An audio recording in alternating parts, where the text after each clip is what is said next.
part. The dark had shape. She felt it with fingertips along stone.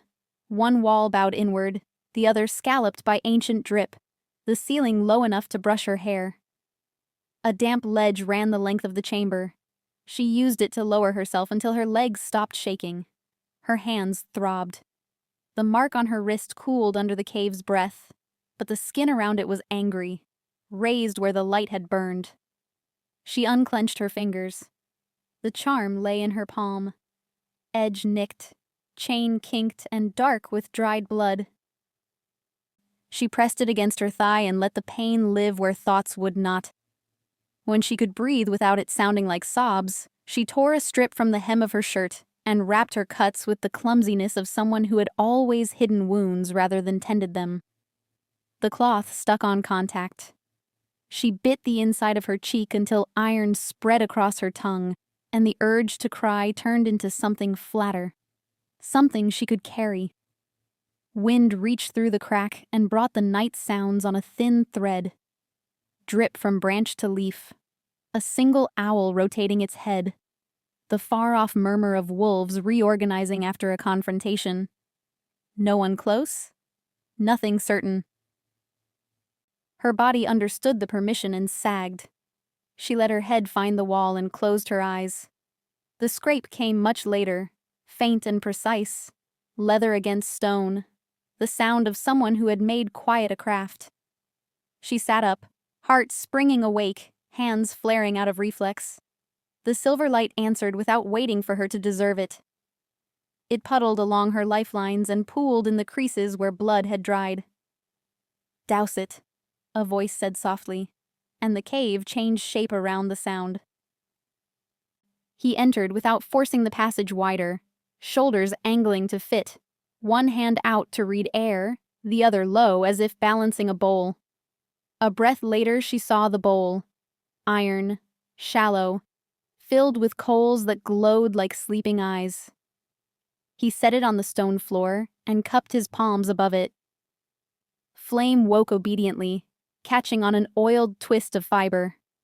Firelight climbed the walls and wrote their faces in motion. He didn't look at her.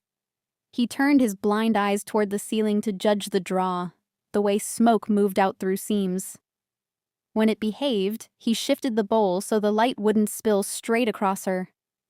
Only then did he face her directly. The scar was harsher by fire. The rest of him was not. She let the light in her hands thin to a film, and then to nothing. It didn't surrender.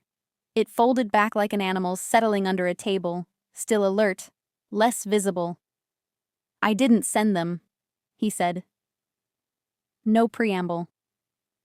What came to the shrine came to unmake what the stone knows.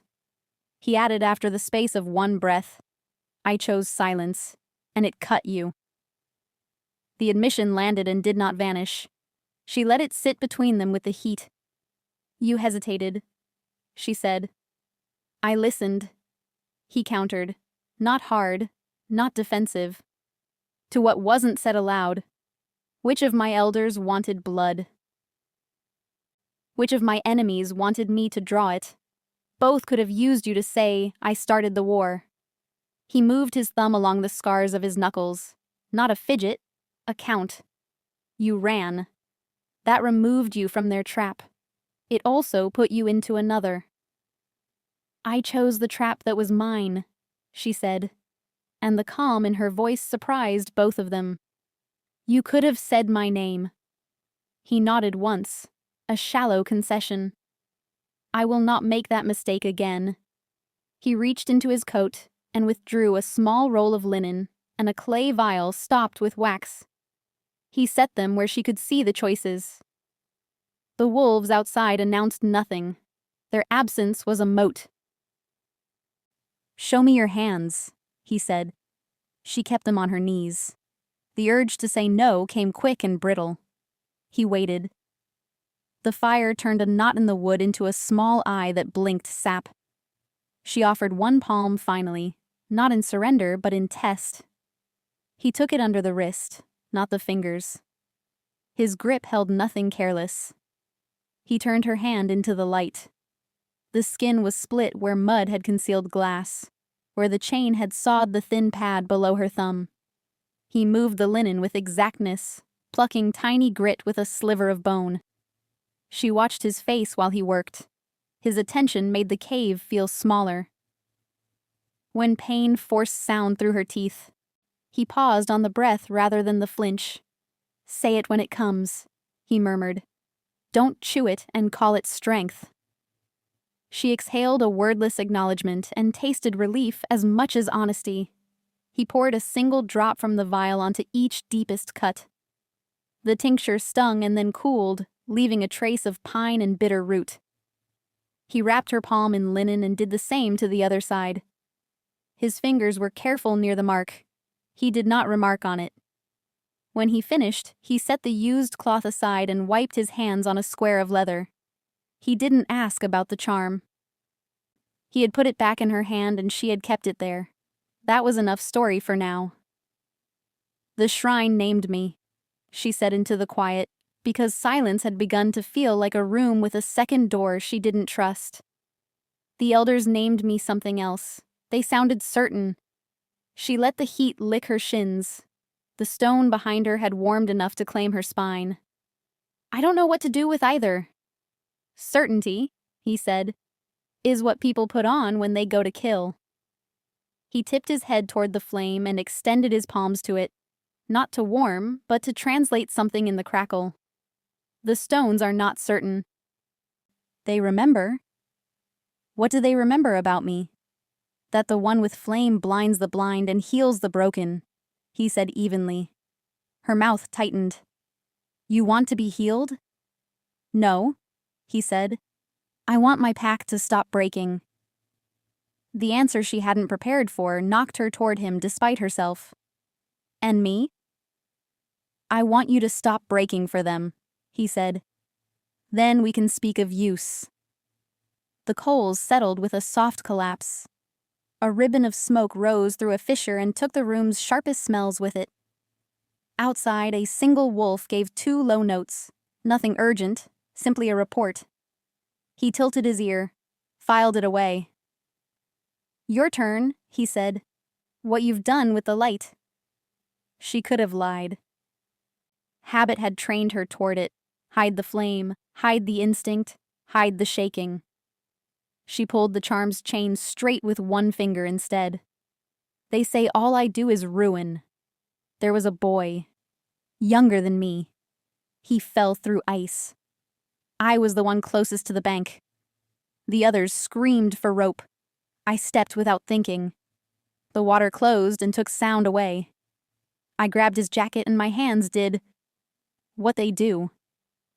She paused, feeling again the strange pressure, the glow that had bloomed around fingers that could not feel. The ice widened and then sealed behind us. The water shifted. It slowed enough for me to move with it. We came out breathing. She found the roughness of the stone and pressed her thumb into it. "They called it destruction, said I had broken the river's right to run, said I had bent what shouldn't bend. The boy lived. His mother looked at me like I had bitten him." He didn't move. His voice, when it came, set the story where it belonged. "You altered flow, not to command, to carry life." "The elders called it arrogance," she said. "Said the river would collect its price later." He let the implication hang long enough to find its own weight, and then let it drop. "They paid with fear, not coin. They'll bankrupt themselves with it." She watched the fire trace new shapes in his face. The sightless eyes made other senses loud. The bass of his breath, the grit on his palms, the way he kept his center low, balanced on the balls of his feet even at rest. "Born like this?" she asked, because the question had been pacing her chest since the clearing. "Blind?" He nodded. "Born to a woman who wanted to leave and couldn't. She told me to listen to what hates being named. Men laughed when I missed a strike. Wolves challenged when I didn't meet their stare. I learned to hear weight shift in hips, learned to smell which anger was about to tip into a bite. learned where rooms keep their corners when they plan to trap you. Then one day, laughter slowed and the floor told me who was about to fall. I let him. Who? The one who thought blindness meant vacancy. He allowed the barest tilt of his mouth. He learned to speak lower around me. And the wolves? They prefer not to meet eyes that don't lie, he said. So they learned mine differently. Her shoulders loosened despite herself. The cave heard it. He did too. He leaned forward and fed the fire 3 dry slivers from a bundle he'd tucked at his belt. The flames lifted, coloring his scar the shade of old oak. What you want, he said, is not to be named by people who trade in fear. What you need is to name your breath. You keep saying that. It's the only thing you own. She sat with it. Breath as possession, breath as border. She traced the idea as if it were a map cut into the rock. In and out, space between. The silver in her hands warmed without showing itself. Her pulse learned the room's rhythm and then steadied into its own. He extended his hand, not to take, to offer balance. Again, he said, and she knew what he meant. The light. She lifted her palms to the heat, not too close, and let memory roll forward. The river. The boy's jacket. The weight of water that wanted to pin her and failed. The glow gathered in the deepest cuts and hummed along the wrapped linen. It wanted out. She gave it an edge to climb, breath leaving on a count of 4, returning on 5.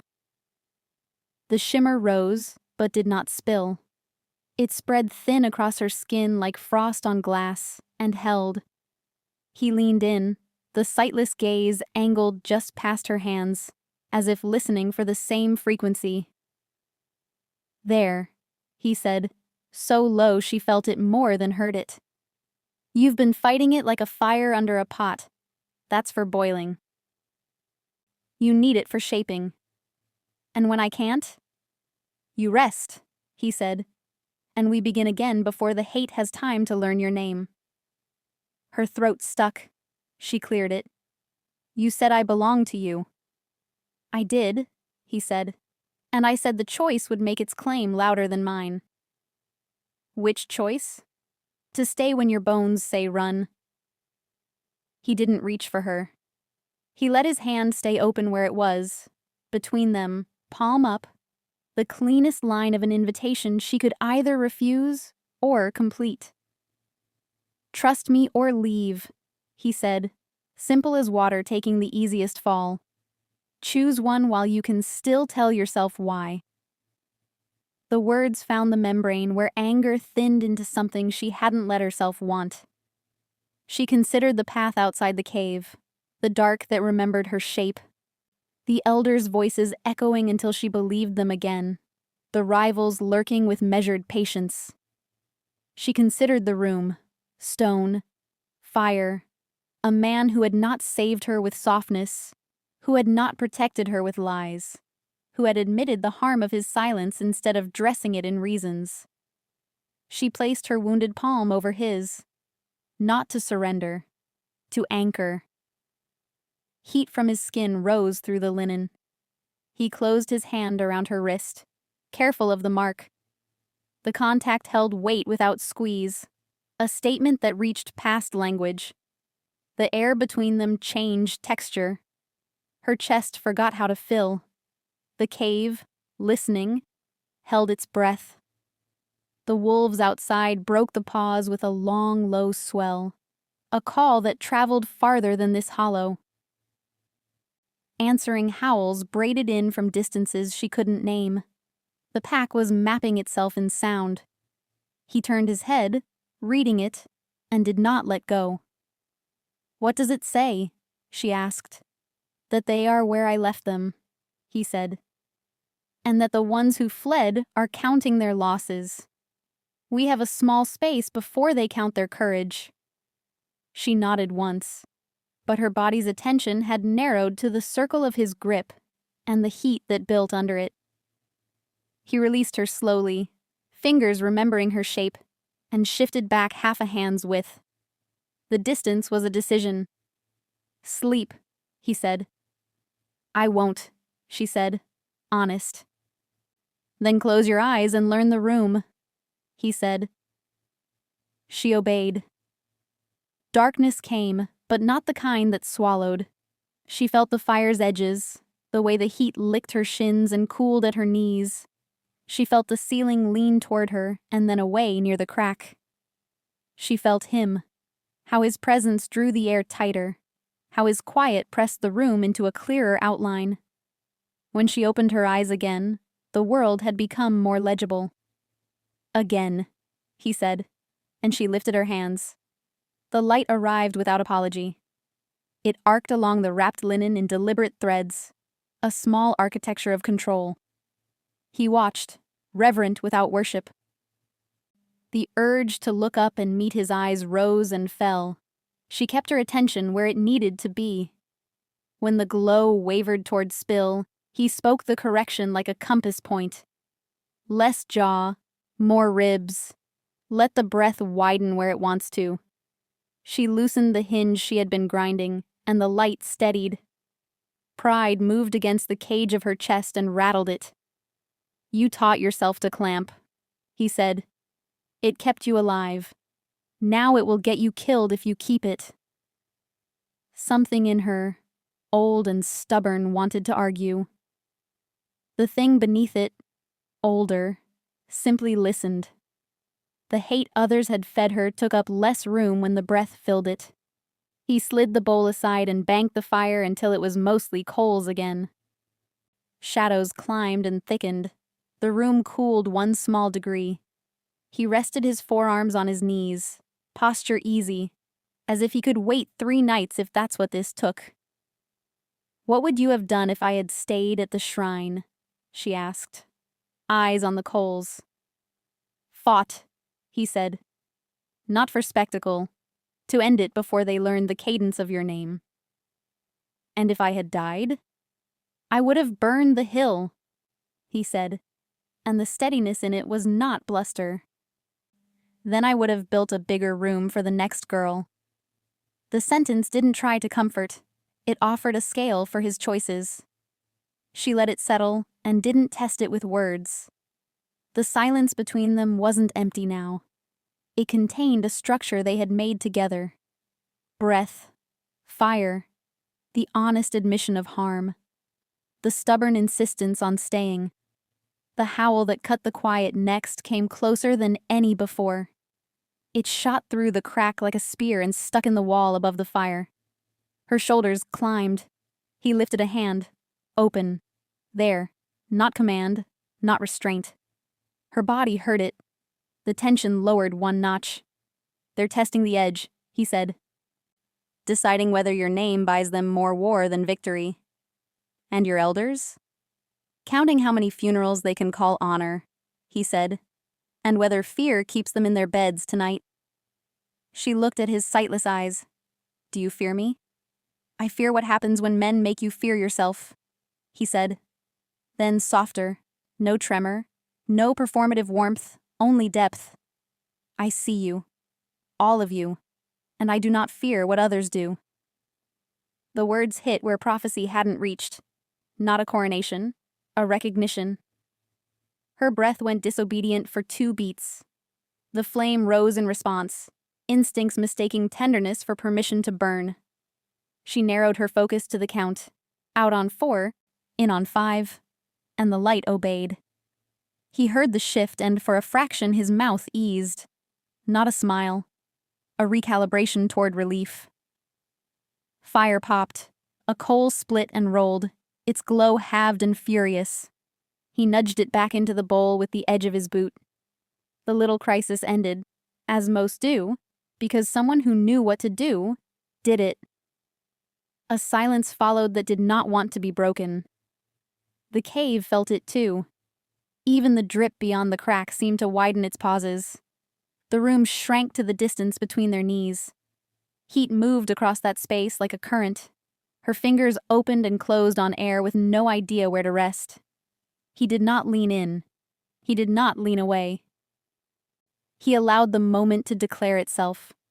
When her hand finally rose, as if pulled by a tide she was tired of resisting, his answered, not to take, to meet halfway. Skin found skin, through linen and heat and the memory of mud. The contact was brief by any reasonable measure. An accident could have lasted as long. It was not accidental. Her pulse kicked. His thumb traced the border of bandage once. She lifted her face without meaning to. He angled his head toward the breath that warmed her mouth. The howl outside ripped the thread. It wasn't close. It was command. A warning from the perimeter that no one here could ignore. He exhaled through his nose, small and sharp, not at her, at the interruption. The pack never waited for sated moments to demand. He withdrew his hand with an economy that didn't insult what had just happened. He rose in a single motion that told the room he still owned it. Rest, he said again, not as an order this time, as a promise that he would hold the door while she did. He moved to the crack and tilted his head into the seam, reading the night as if it still wrote in a language he refused to forget. When he was satisfied, no immediate breach, only the posturing of those who wanted credit without casualty, he returned to the fire and set another sliver in place. She watched the orange edge take to the wood and understood that desire had not disappeared with the howl. It had been stored, like heat banked in coals for morning. Tomorrow, he said, answering what she hadn't asked. We take you back to the shrine on our terms. They'll try again, she said. They will, he agreed, and you will be less useful to their fear. She drew her knees to her chest and let her head tip back against stone. The linen against her palms held the ghost of his touch. The cave listened for her breathing and found it slower, more deliberate. The stubborn rhythm of someone who had decided not to run for one night.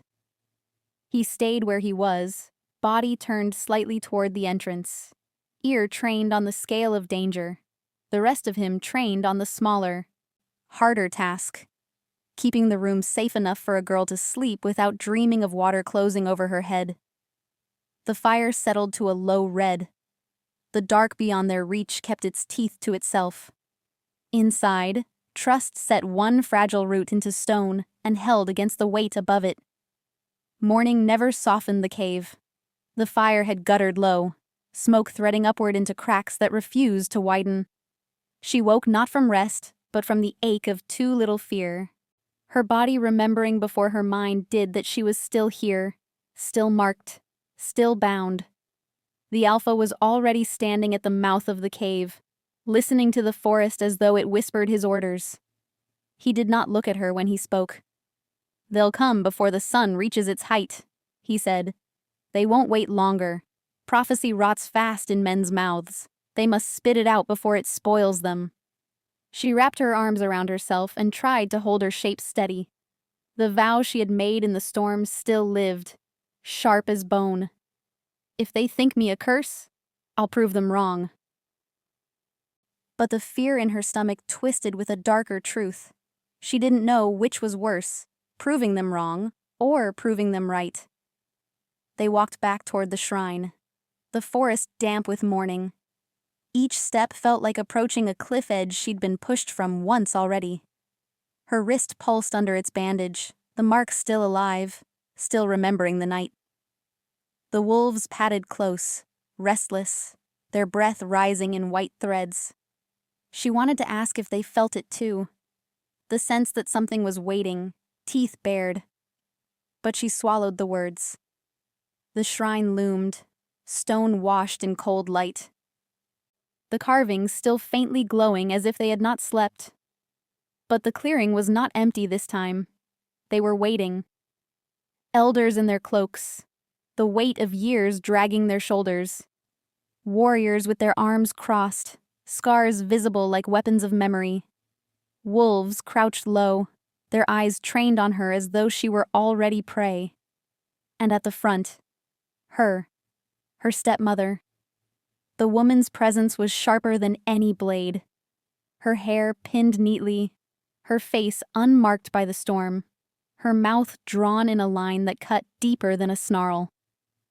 She looked at the girl not with surprise, not with relief, but with triumph. As though the prophecy had been delivered straight into her palm.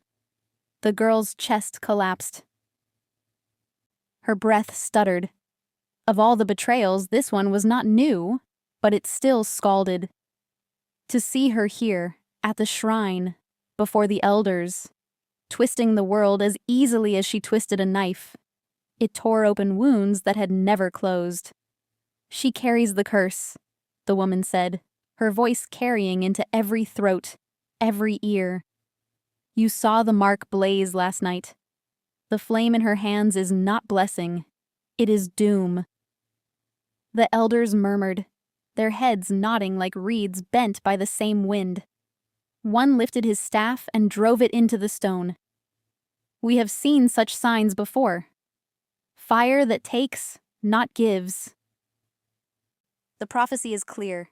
She will blind the blind and break what remains unbroken. She is danger. She is destruction."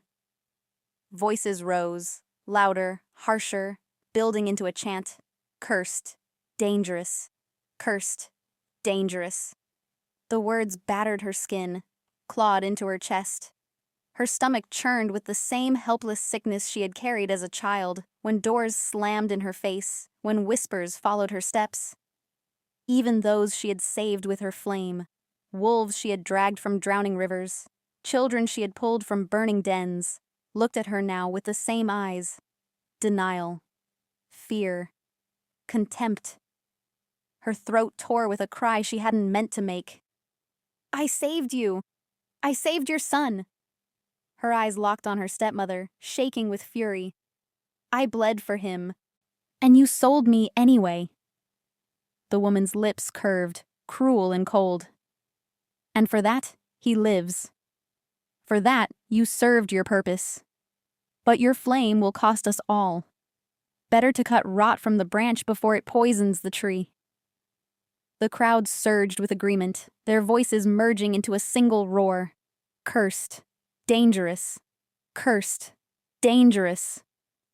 She turned to the Alpha, desperate, heart in her throat. He stood at her side, his blind eyes lifted toward the chanting pack. His jaw worked, teeth clenched, every muscle rigid. And yet, he did not speak. He did not stop them. His silence was a blade driven into her heart, deeper than any claw could reach. She searched his face for defiance, for defense, for anything. But there was nothing. His silence told her what she needed to know, that even he, scarred and sightless, feared what she carried. Her chest shattered, her lungs burned. The world tilted under her feet. The chants became thunder. Cursed, dangerous, cursed, dangerous. Her hands shook, her marks seared. The silver flame burst free, unbidden, uncontrollable. It tore from her skin in a blinding surge, filling the shrine with light so fierce the elders staggered back, shielding their eyes. Wolves yelped, claws scraping stone as the blast rattled through their bones. The very air convulsed, the carvings on the shrine flaring alive, symbols blazing like fire etched into eternity. The shockwave threw dust from the pillars, cracked stone that had stood for centuries. The sound rang like the splitting of mountains. She screamed, not in triumph, not in power, but in pain. Her own flame seared her lungs, tore her throat, burned her body even as it obeyed her fury. When the light faded, the shrine was scarred, the ground fractured, the pack scattered and trembling. But their eyes, those eyes, still looked at her with fear. Deeper fear, confirmed fear. Her stepmother pointed, her face twisted in victory. "See? She is what I said. She is ruin. She will destroy us all." The elders echoed her. The crowd surged again. Their hatred was louder now, sharper, more certain. And the Alpha, silent still. Her heart broke with the sound of stone shattering. She saw everything at once. The boy she had saved, the mother who had cursed her for it, the elders who had condemned her since birth, the alpha who had promised to see her and now stood wordless at her side. Her chest split. Rage poured through the cracks. She turned, silver flames roaring from her hands, and the pack stumbled back, their chants choked by terror. But she didn't strike them. She didn't burn them. She couldn't. Not yet. Her tears cut clean tracks through the ash on her face. Her voice was raw, jagged. If you want me gone, then I'll go. But you will remember this. You didn't cast me out. You didn't break me. You made me. The silver blaze surged one last time, flinging a ring of fire across the shrine floor, a barrier between her and them. Their snarls, their fear, their betrayal. It all became a wall she refused to carry anymore. Then she ran. Not stumbling this time. Not hunted this time. She ran with the flame alive around her, her power untamed but hers. Her heart was a ruin. But inside the ruins something had awakened. Something that would not stay silent, would not stay small, would not stay broken. She fled into the trees, the pack's shouts echoing behind her. Her stepmother's triumph ringing like iron, the alpha's silence carved into her soul. But she carried her vow, sharper now than ever. If they think me a curse, I'll prove them wrong. I'll show them what a curse can become. And the night swallowed her with fire at her heels. The forest carried her away, deeper than she had ever dared to go, and it seemed even the trees bowed as she passed. Her body trembled from the force of what she had unleashed, but her flame no longer flickered in fear. It moved with her, around her, bending toward her as though it finally knew its master. For the first time in her life, she did not try to silence it. She did not bury it. She let it breathe. Behind her, the chants and roars of the pack still clung to the air, carried on wind and smoke. But ahead, something greater waited. She felt it in the marrow of her bones, in the shudder of earth beneath her feet. The prophecy was no longer whispers carved in stone. It was alive, dragging her toward its next breath. The trees opened into ruin. The ritual site was burning. Flames licked across toppled pillars, smoke clawed at the sky, and wolves circled in blood-soaked mud. Rival alphas had united at last, their coats marked with scars, their eyes bright with the same hunger, to claim power through her destruction. They had turned the sacred ground into a battlefield. And in the center of it all stood her stepmother, unflinching, her hands raised as though she herself commanded the chaos. Her voice rang across the din like a blade. "Behold the curse made flesh," she cried, pointing to the blaze. "The flame will consume us all unless it is silenced tonight." The crowd answered in snarls and howls, their fury rising with the fire. Wolves lunged, bodies colliding, claws raking stone. Warriors clashed in the shadows, blood spattering sacred symbols. The shrine itself groaned beneath the weight of betrayal, its ancient walls cracking, dust raining down like ash from a broken sky. And then, she returned. Not stumbling, not hunted, not broken. She walked out of the tree line, silver fire alive in her hands, bending outward like wings of light. Every flame from the burning ruins bowed away from her, curving to make space. Fire itself obeyed. The battlefield stilled. For a heartbeat, even the wolves held their breath. She walked through smoke and ruin, her bare feet blackened with soot but her body straight, unyielding. Her eyes blazed with something sharper than pain. Purpose. Her stepmother's face shifted. Triumph faltered into something uglier. Recognition. Not of a girl to be bartered. Not of a curse to be caged. But of a force that could no longer be controlled. The silver flames surged higher, pouring from her skin, wrapping her in light until the outline of her body blurred. Her breath synced with it, each inhale pulling fire into her lungs, each exhale sending shockwaves across the ground. And then, her shape broke. Her true form rose from within. The wolf emerged, not the small, despised shadow she had feared, but a creature immense and radiant, every strand of fur ablaze with silver flame. Her paws cracked stone where they touched. Her eyes burned white, sightless yet seeing everything. She stood larger than any alpha present, her glow throwing shadows long across the battlefield, shadows that made even the bravest step back. The world answered. Mountains trembled, rocks splitting as though her howl reached into their cores. Rivers boiled, steam rising into a mist that carried whispers of voices long dead. Ancestors filled the air, their voices threading through the smoke. Not in fear, but in recognition.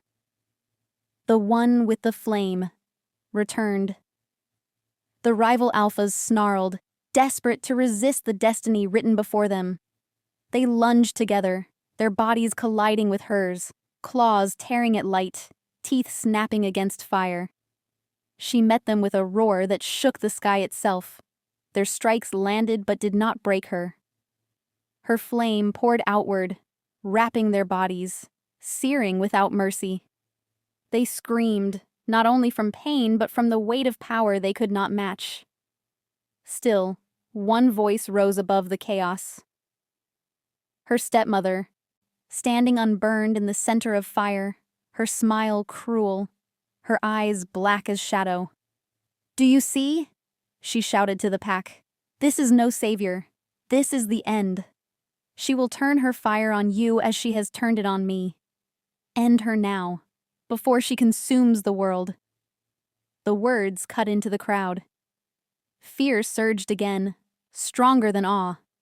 Wolves growled, warriors raised blades, torn between reverence and terror.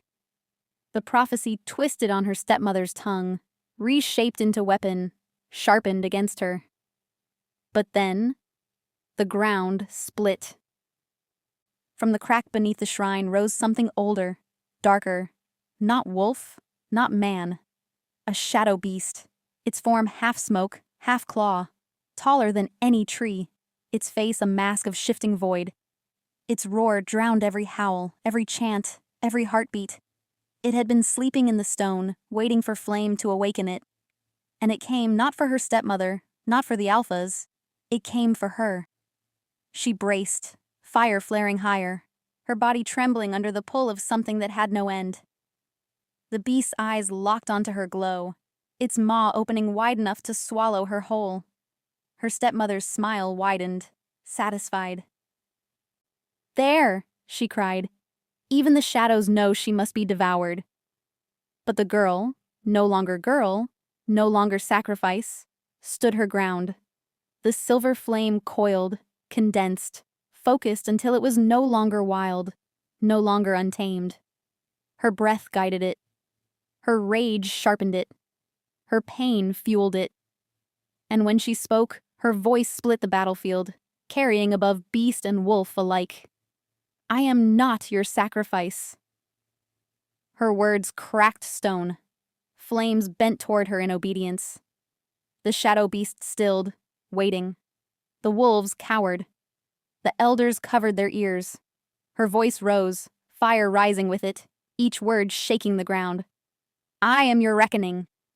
The flames erupted skyward, blinding silver, swallowing beast, shrine, and pack in their roar. Her power tore through darkness, ripped through shadow, stripped lies from prophecy. For the first time, the flame did not feel like curse. It felt like truth.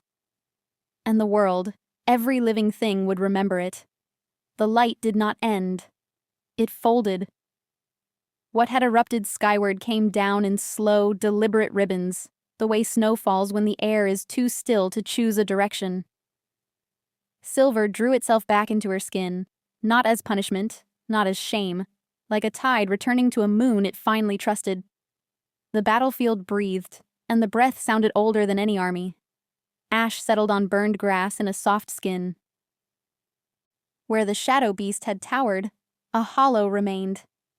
A black imprint pressed into earth. Edges glassy from heat that had no name. The shrine's cracked pillars leaned toward the pit as if to listen for what might claw its way back out. Nothing spoke. The silence was not mercy. It was verdict. She stood at the edge of that dark bowl, wolf and girl layered into one shape, breath pulling steam from the ruined air. Each inhale sifted through grief, anger, fear, and found its way to steadiness without explanation. She looked smaller now than she had a moment ago, because the fire no longer wore her like armor. She was only herself, barefoot, bandaged, streaked with soot, and the world had accepted that as enough to end a monster older than their stories. The pack rose from where the blast had dropped them. Movement rippled through wolves and men like shock-leaving muscle. Some pushed up in one violent motion and then froze, eyes pinned to her as if she were the next fall of lightning. Others took their time, not from weakness, but from calculation, weighing which way their knees would bend when they finally stood.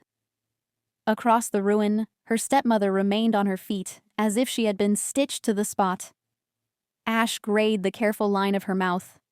For one beat, she looked not triumphant, not cruel, simply human, a shape outlined by the consequences it had chosen.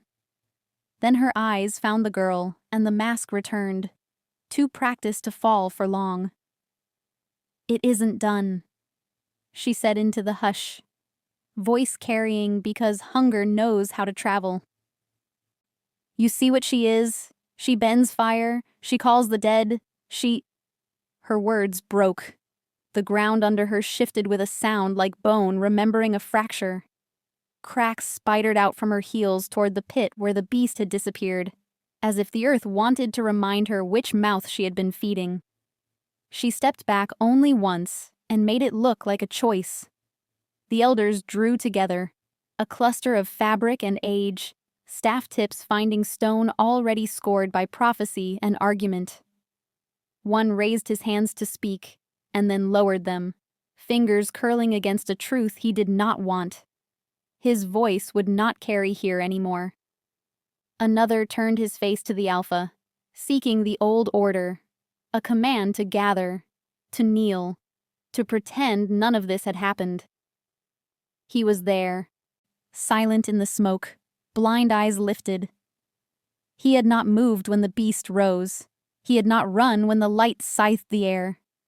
He had planted his boots and let the force of it rewrite the distance between himself and everything he could not see. Now ash lined the cut that crossed his brow, turning the scar into a pale river.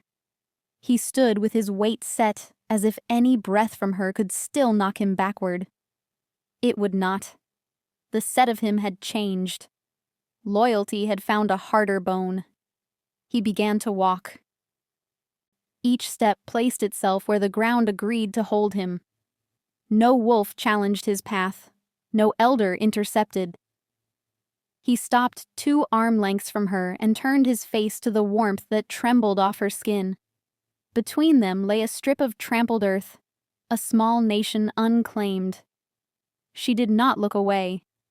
Her mouth thinned until it was one thought made visible. Say it. He did not offer pretty words or apologies shaped to fit old rules. He said the sentence that could live through winter. "You are under my breath," he told her, as if kneeling before a crown no one else could see. "Not to dim you. To keep the ones who fear you from using your light to burn the world the lazy way." Ash ticked from a broken lip of stone. The pack pressed nearer, the kind of nearness that happens when judgment wants to be part of a miracle, so it can rewrite how it remembered itself. She held him there with silence. It wasn't refusal. It wasn't forgiveness. It was an examination that went down to bone. When she finally moved, it was the smallest thing. a breath she let show on her face. Around them, memory cued itself and began to play in different throats. A woman who had watched her child pulled from winter water and called it blasphemy now saw the black bowl where a devourer had been and tasted regret she had never practiced. A young warrior who had held a blade at the shrine the night before felt his hand ache with an emptiness he had mistaken for duty. Two wolves pressed their chests to dirt, and the dirt felt like confession. Then one voice cut through. A boy's, thin with youth, rasped by smoke. He had a scar along his jaw where fever had tried to pull him away last season and failed for reasons his mother had refused to credit. "She saved me," he said, too loud, as if volume could force the truth to stick. His mother pulled him back by the shoulder. He went, but the words stayed, hanging from the air like bells that had finally remembered what the rope was for. Her stepmother's mouth twitched. She saw the shift, smelled it like blood. She turned toward the elders, quick with a tool she trusted more than power. Fear. "You witness it," she hissed. "The crowd slides. If she is allowed to stay, she will turn judgment into worship. Your laws will rot. Your order will crumble. She is a match to the thatch of everything you built." No one answered because everyone was answering in ways that didn't need sound. One elder drew a slow breath that tasted like giving up on being obeyed. Another stepped back until his staff found a crack and stayed there because at least the ground was speaking. The girl lifted her bandaged hand. The silver underlinen hummed, faint as an insect trapped behind glass. She did not raise her voice. "You sold me," she said to the woman who had shaped her childhood into a corridor with no doors. "You called it love for your son. Maybe it was. Maybe it was only love for the idea of waking up to a world that never asks you to pay for what you want." The woman's chin lifted. "I paid," she said. "With you." The truth was so clean it made everything uglier. The crowd felt it. The honesty of it snapped like dry wood. No one pretended not to hear. The girl looked down into the pit where Shadow had gone and still might live. She did not make a speech. She gave the place a sentence. "You don't get to eat me to keep them comfortable." She stepped back from the edge and something in the earth relaxed, just enough that a pebble could fall without sounding like a warning.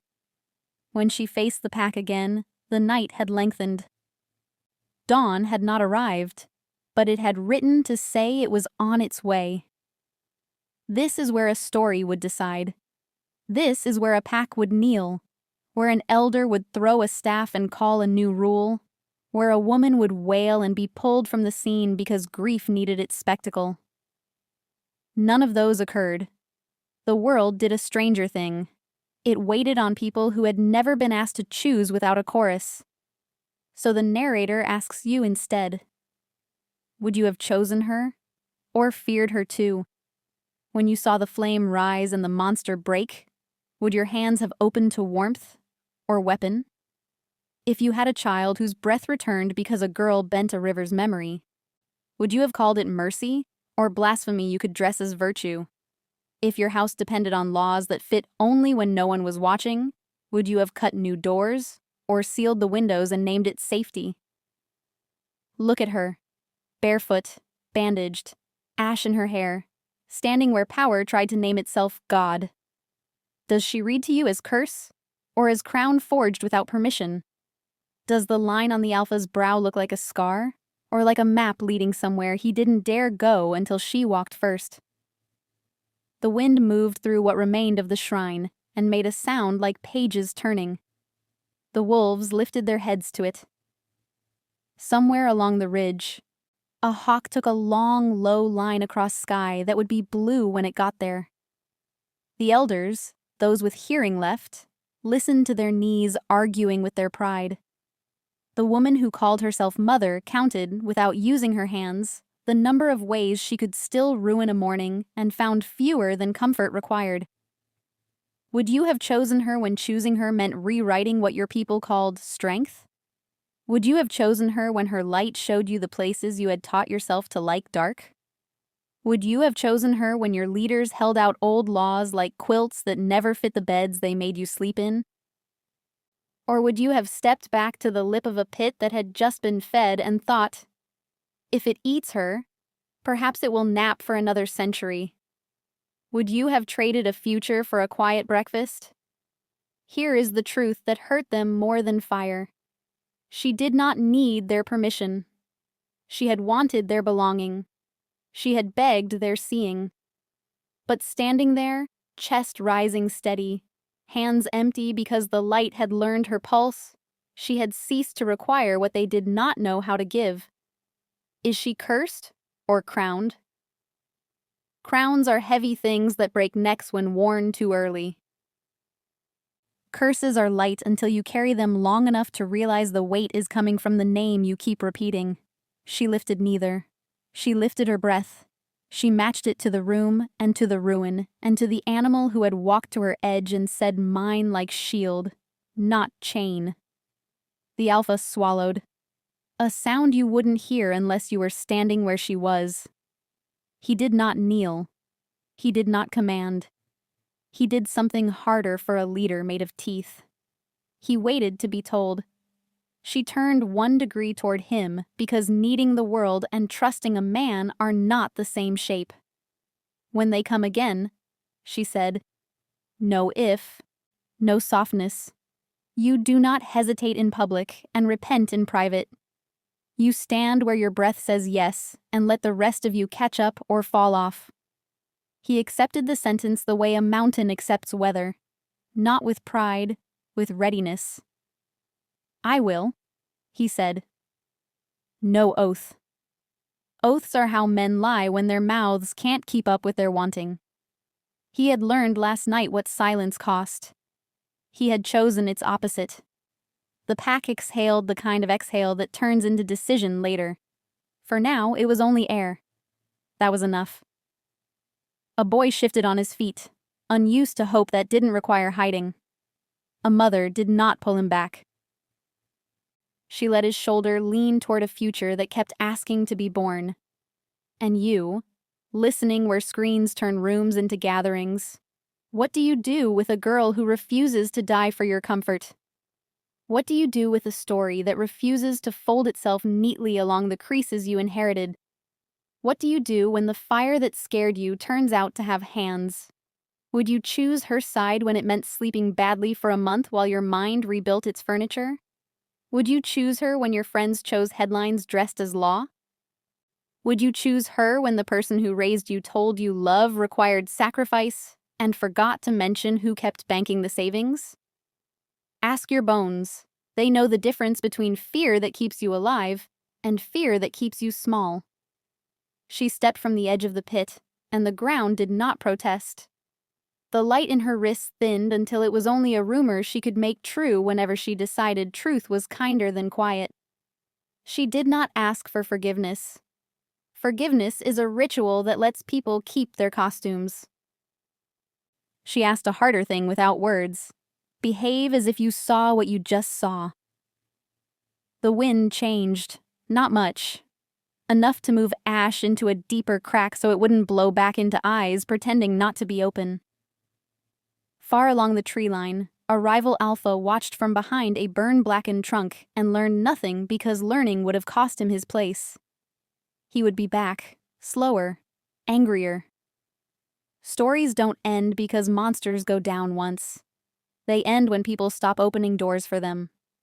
If this lit a heat under your ribs, if her defiance put a bright edge on your breath, then come closer. She isn't finished.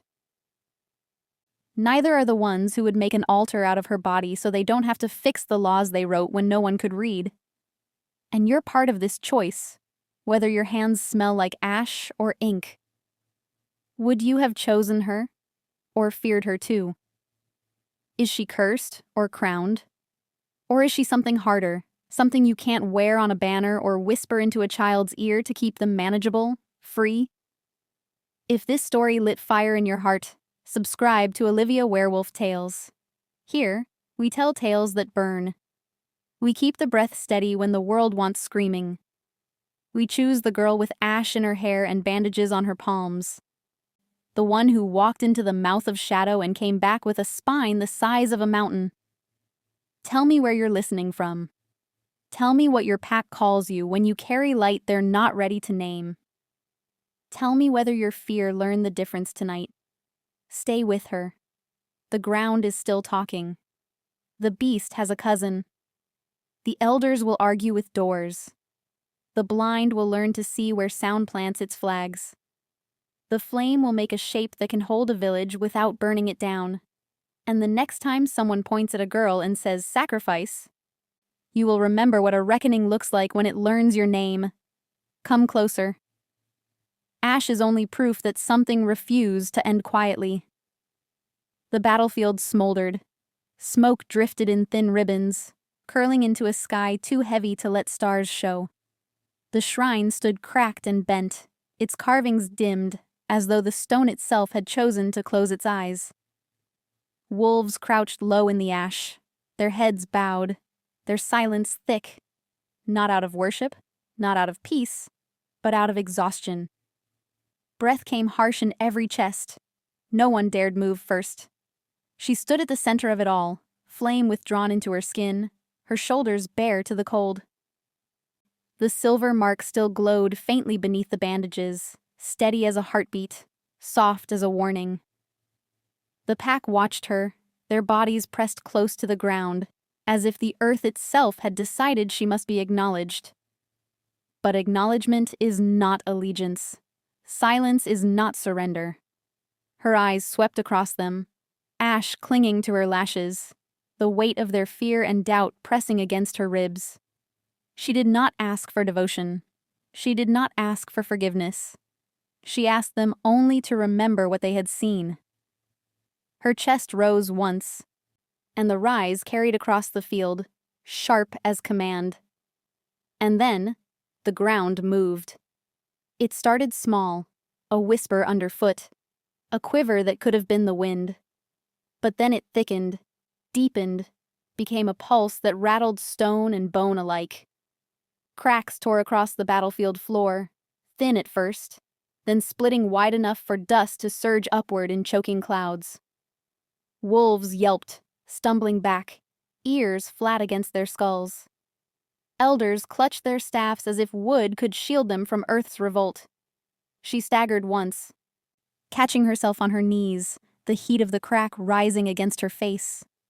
Her pulse slammed against her ribs, not in fear, but in recognition. The flame in her wrist answered without her calling it, humming like an echo. From the fissure, shadows bled. Not the beast she had struck down, something smaller, colder. A voice. It slid across the clearing like smoke poured into lungs. It carried no shape, only hunger sharpened into syllables. The sound wrapped itself around her throat before it found words. She is not the only one. The whisper was too soft for wind, too heavy for breath. It curled into every ear, dropped into every chest, until even silence trembled under its weight. Wolves growled low, uncertain whether to bare teeth or bow deeper. The elders shook their heads as if the words were lies, but their eyes betrayed the truth. They had been waiting for this.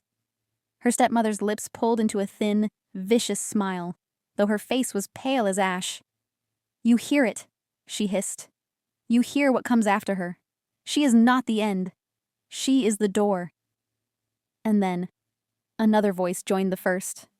Not hers, not the beast's. A different timbre, deeper, older, rising from the split earth. "The true Alpha has yet to rise." The words struck the clearing like thunder without lightning. Her chest clenched. Her flame flared against her will.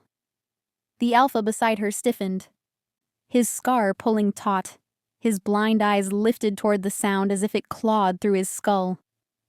The ground stilled, but the crack remained.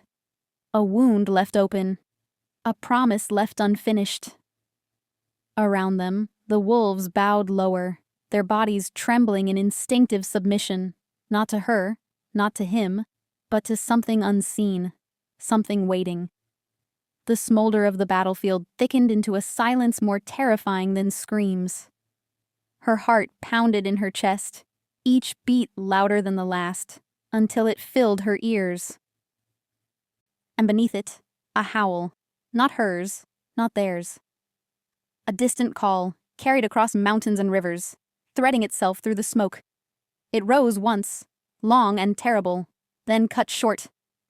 The clearing froze, and then nothing, no flame, no beast. Only silence so complete it felt like the world itself had stopped breathing. The story closes here, but not the war. Her reckoning is only the first spark. The earth has promised more.